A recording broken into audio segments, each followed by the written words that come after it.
My name is Bryn Baxendale. I'm President of ASPiH, which is the Association for Simulated Practice in Healthcare. We're based in the UK. We've been running for the past 4 years. This is our fourth annual conference in Harrogate, and we're a community of educators, clinicians, researchers, managers, educational administrators, who are all interested in looking at how simulation and new learning technologies are applied into healthcare to improve safety of care, quality of care and clinical outcomes. This year we've broken all records. We're up to 400 participants in the conference, which actually demonstrates a significant year-on-year growth for each year that we've been running. And our attendees come from a range of different professional backgrounds and specialties. We have students as well as qualified practitioners, we have administrators, and they've come from all across the UK and even some from further afield abroad to take part in the programme. ASPiH came about 4 or 5 years ago, really from combining two previous organisations, but who represented sort of educators either within medical education and using high fidelity simulation, or often from a nursing background using low fidelity simulation in clinical skills practice. And that need was born out of the fact that increasingly the communities were overlapping in the work they were doing, in the technologies they were accessing, and the goals that they were trying to achieve. And ASPiH served the purpose of uniting that community under one umbrella, of demonstrating that actually you could have very meaningful activities, meaningful events, conferences and networking from involving members from across all of those specialties and professions. And it really enabled those communities to develop their own endeavours, as well as link into, I think, a growing recognition professionally of the place of simulation, and increasingly linking to a greater political and professional awareness of the need for innovation and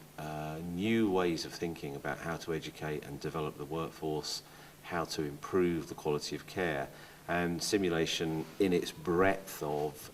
modalities and other now increasingly numbers of newer mobile learning technologies really, I think, reached into ways of doing that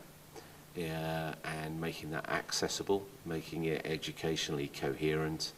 and making it centre on improving quality of care for patients. And so I think our success to this date has really been built on being able to be agile and flexible to the changing needs of the communities, to listen to them as to what their needs were as an educator or as a clinician about things they were struggling with, and to develop relationships with stakeholder groups and with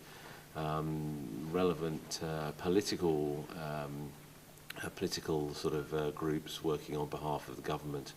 about how to improve quality of education, how to do that in a way which was innovative and more efficient, more productive, and actually probably enabled you to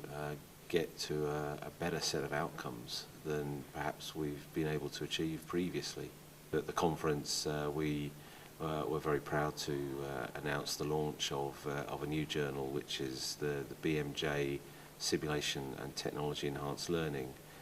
which is a journal which will be integral to our community, and I think hopefully to the much wider international community, about offering another portal for publication, and which I think will offer some different options from that which are currently available, such that it will broaden the literature and it will broaden access to innovation and to a network of people who are innovators. In 2012, the national conference, we for the first time opened up a session where we looked at, where we explored sharing technical innovations from across the simulation community about the work that goes on behind the scenes, if you like, with a lot of the educational activity that we support in simulation. And it enabled us to provide opportunity for some of the clinical skills and simulation technicians in the UK to bring their ideas to conference and to start to network. And really in the UK, this was the first opportunity which they'd ever had. And we sort of reviewed that carefully, and with support of the hosts for this year's conference in Yorkshire, where there were a number of champions for this field of development. We were able at this year's conference to have a full themed track for learning technologies and for the technologists who support that throughout the conference, so for 2 days worth of activity. And as part of developing that and responding to the need from the community and the desire to have that, we were obviously also fortunate to have opportunity to link in with SimGhosts, who had been experiencing similar sort of success, I think, on an international scale, but mainly across North America. And we saw the work that was going on with that group, and we were able to establish contact and to find ways to support engagement of SimGhosts within the ASPiH conference, and which has enabled us to even further enhance the track for the learning technologists and to broaden the material and the scope of what they're looking to do and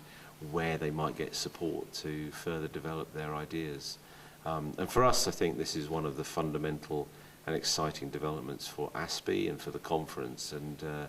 I very much hope to see that both the theme of the clinical skills simulation technician as being part of our community to be broadened. I also hope that we very much see the relationship with SimGhosts to develop, because I think that there seems to be a lot of common ground between the philosophy and the ethos of the organisations, and I think we very much have some common ground about what we're seeking to support and see emerge in future years for that community, for the community of the technicians. One of the things we've now had opportunity to do at a national level, I mentioned earlier about linking with political and professional developments, and part of a national scoping project which we've been doing, which has been supported by the Higher Education Academy, has now been picked up and integrated into a national agenda item around technology enhanced learning, and simulation sits within that for the Department of Health. And so the newer organisation, Health Education England, is now driving forward the technology enhanced learning agenda in England across the NHS, and linking that work with equivalent bodies in Scotland and Wales and Ireland. And ASPiH is fortunate to be represented within that work at a very senior strategic level. And so what we now see is that some of the work, some of the engagement with people, some of the enthusiasm, some of the innovations are now finding an opportunity to be promoted on a national level. And I think for people who are enthusiastic and engaged in this work, I think to provide them with another way of having their work recognised, having it shared, and having it acknowledged across a wider community, I think would be a fantastic benefit. And I think that will be something separate from the journal, and it will appeal to people at a different stage of their development, or it will be used for a separate purpose from a more academic piece of sharing information, sharing developments. And I think it's great that these two things are happening simultaneously, and that we can look at how to link those together. So I think the combination of things, it does very much feel like ASPiH and the community that we're reaching out to is approaching a tipping point to take another big step forward about the value they bring to healthcare education, to workforce development, and to patient safety improvement, and it's great to be involved in that. Learn more about this empowering organization and the November 2014 event by visiting aspie.org.uk. Stay tuned for more interviews from ASPiH 2013 on healthysimulation.com.